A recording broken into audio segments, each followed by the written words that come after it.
Hi everybody, Rad Mom here. Welcome back to the garden, my happy place to talk about scary things. But today's topic is actually one of my favorites, bad feminism.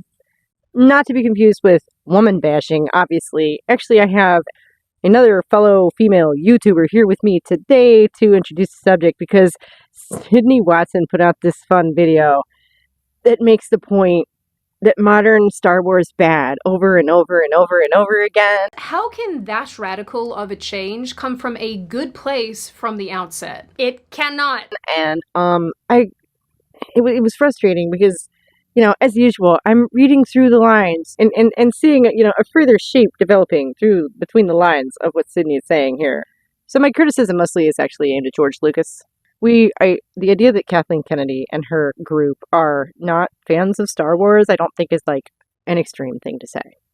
I am not a fan of Star Wars.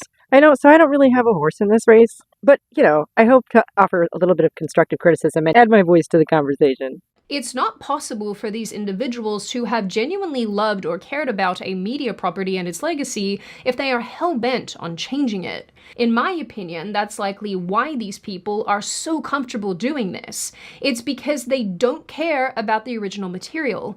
They might acknowledge it, but they're not fans. And, the idea that they don't give a shit about Star Wars, even though they're making Star Wars, sounds far-fetched. But, Sydney's not as big as she is for no reason. She brought some receipts.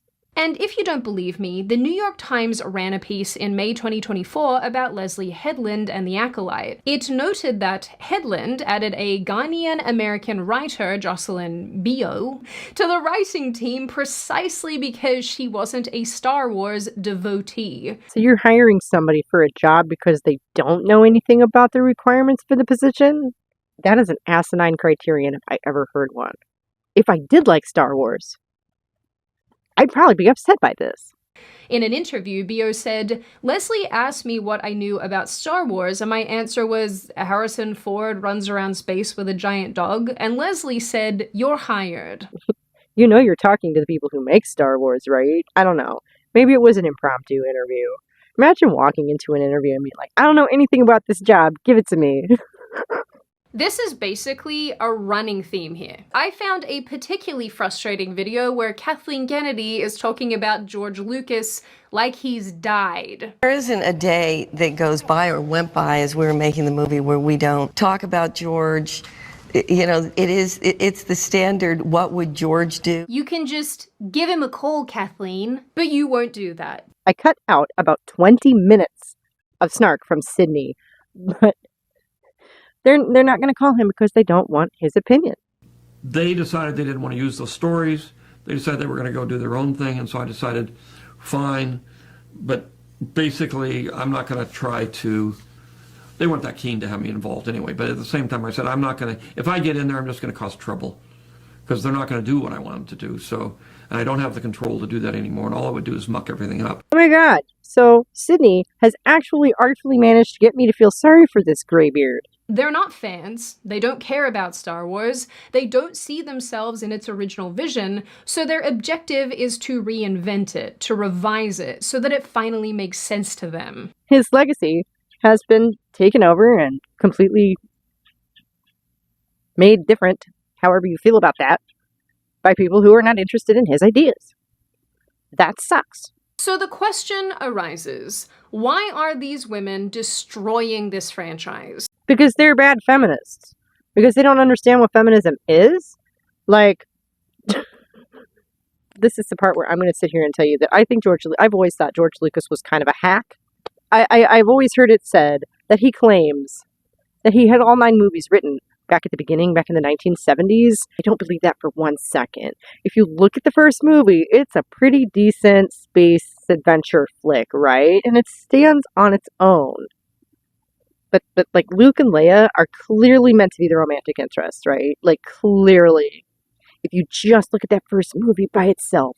And then he changed that retroactively for whatever reason. I don't know why. Maybe he just super liked Harrison Ford. I don't know. I guess we'll never know. And, the soundtrack is basically Gustav Holst's The Planets, mainly Jupiter. Go and listen to that piece of music. It is Star Wars. Like, not just the march. Like, all of it. It is Star Wars. So, I have mixed feelings about John Williams as well.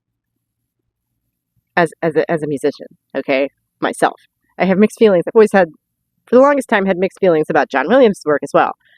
But so Sydney did a really good job of bringing these clips together, and I do want to give her credit for that, because,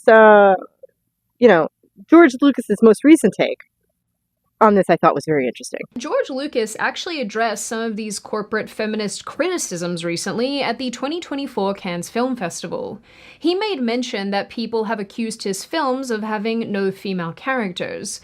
He responds, "Who do you think the hero is?" Later on, when they were making more movies, they said, "There's no women in the movies." I said, "Who do you think the heroes are in those films? What do you think Princess Leia was? She is the head of the rebellion. She's the one that's taking this young kid that doesn't know anything and this boisterous, I know everything guy who can't do anything and trying to save the rebellion with these clowns." I said, she's the hero of the movie. Oh, isn't that clever? Nice try, George. I'm sorry. Leia is the hero of the movie. Luke Skywalker, who, by the way, Lucas, like that's an obvious self-insert, right? Can we just go ahead and admit that right off? Secondly, Luke Skywalker is the quintessential example of the hero's journey that not only do we all learn about in English class to keep people interested while the teacher is talking. You have said this yourself in interviews, and I'm not going to bother to look it up because I feel like anyone who's interested in this topic knows that. And they said, well, but there's no women, And apparently he mentioned Princess Amidala too. She's worse, all right? She is the girl in the fridge. She's the one who has to die to give the protagonist his motivation to go through his arc to become Darth Vader, as if anybody is watching those movies for Amidala. Give me a break. I said, you can't just put a woman in pants and expect her to be a hero. They can wear dresses, they can wear whatever they want. It's their brains and their ability to think and do and plan and be logistical, and that's what the hero is.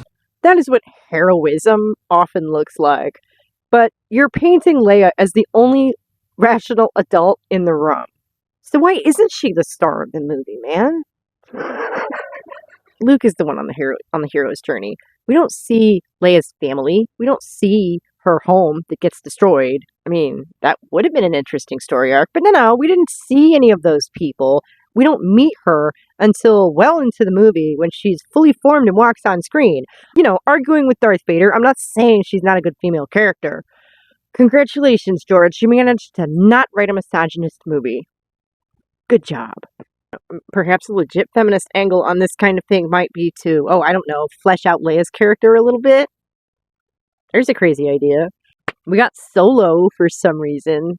The Han Solo movie nobody wanted. I didn't say I didn't have any opinions about Star Wars. I said I don't care. And by that I mean I have evolved from hating it, as I did in high school. But destroying Star Wars in the name of feminism is bad feminism. Taking something that isn't misogynist and cramming a bunch of women in it for no good reason is bad feminism. What are you trying to do, ladies? You're not helping the brand. So now y'all are all familiar with my feelings on Star Wars and a little bit of Sydney Watson. Thank you, Sydney, for assembling those clips for us. This is part of the ongoing mission of my channel, is to just sort of go around and hunt down bad feminism where I find it and, critique it. Because just because you're a woman does not make you above criticism, and doing something under the banner of feminism does not make it feminist. Meet me back here tomorrow at noon Eastern Time for the live stream where we will kick the can a little further up the road. And thank you so much for joining me out here in the garden today, where we bitch about Star Wars and the state of modern culture. Isn't that always fun? I have been Rad Mom, and I will see y'all next time. Okay, thanks. Bye.